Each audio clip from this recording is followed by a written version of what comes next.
ہر ایک کی قسمت میں حضور نے عزت لکھی. کہا باپ راضی ہو گیا تو رب راضی ہو گیا. فرمایا ماں کے قدموں کے نیچے جنت، بہنوں کی بیٹیوں کی پرورش جو کر کے آئے گا میرے ساتھ جڑ کے انگلیوں کی طرح جنت میں جائے گا.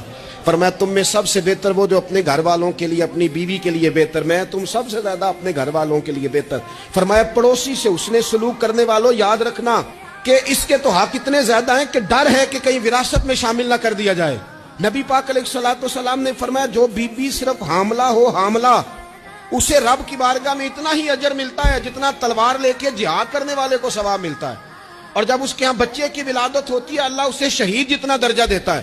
اور جب وہ بچے کو دودھ پلاتی ہے تو ایک ایک گھونٹ کے بدلے رب غلام آزاد کرنے کا ثواب عطا کرتا ہے. یا رسول اللہ اسی کی صرف شان ہے؟ فرمایا نہیں، آدمی کے بال سفید ہو جائیں، مومن مسلمان سفید بالوں والا، اگر تم نے اس کی عزت کی تو سمجھ لینا تم نے اپنے رب کا احترام کیا.